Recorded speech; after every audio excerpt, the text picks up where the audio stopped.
les isométries.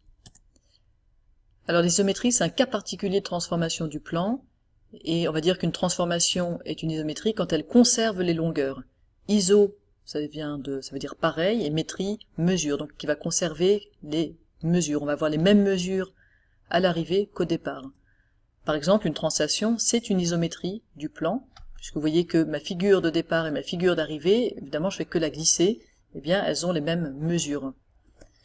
Et en fait les rotations, si vous y réfléchissez, les réflexions glissées sont aussi des isométries.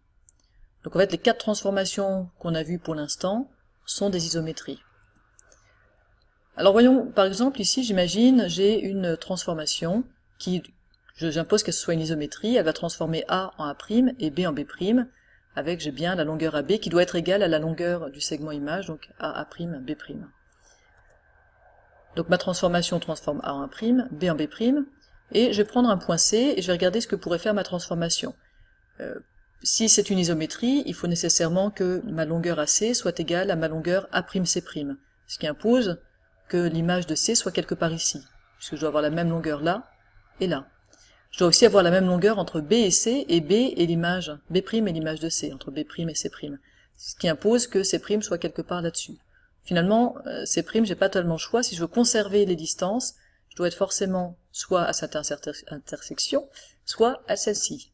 J'ai donc 2 points possibles seulement pour l'image de C. Donc vous avez vu que j'ai fixé juste l'image de 2 points, et très vite je suis très contrainte. L'image du 3e point, j'ai plus que 2 choix. Et en fait, ce dernier choix, il va même carrément caractériser ma transformation, puisque si je choisis C1, vous remarquez peut-être que, si vous imaginez ici le triangle ABC, en fait il a tourné pour devenir A'B', C', il a tourné autour de O ici, avec un centre de réflexion, de rotation qui est là. Si au contraire je choisis C2, alors j'ai en fait une symétrie glissée. Alors je vous donne ici l'axe de réflexion et le vecteur. C'est pas du tout évident à trouver, hein, en connaissant les 3 points, c'est pas du tout évident de trouver l'axe de réflexion et le vecteur. Mais donc vous voyez qu'en prenant des points au hasard, si je veux être une isométrie, je tombe soit sur une rotation, soit sur une symétrie glissée. Et en fait, les seules isométries du plan, ce sont les réflexions, les rotations, les translations et les réflexions glissées. C'est tellement contraignant d'être une isométrie que la seule possibilité, c'est qu'on soit dans une de ces 4 transformations qu'on a déjà vues. Alors nos 4 isométries, en plus des longueurs, elles vont conserver d'autres choses. Elles vont conserver les angles, le parallélisme et l'alignement. Alors on va voir ça sur un dessin. L'alignement, c'est extrêmement important, bien sûr. Si par exemple je prends ces 2 points ici et que je prends leur image dans la rotation de centre P d'angle 105 degrés, je vais obtenir ces 2 points-là, et tous les points qui sont alignés entre ces 2 points, vous voyez que leurs images sont aussi des points alignés entre mes 2 points images. Donc l'alignement est conservé, ça c'est très important. Les angles sont conservés, et puis le parallélisme est conservé, ce qui veut dire aussi que quand j'ai 2 segments sécants sur la figure de départ, eh bien je vais avoir aussi 2 segments sécants sur la figure d'arrivée. Hop. En fait, ce qu'on peut retenir, c'est que les isométries conservent la forme et la taille.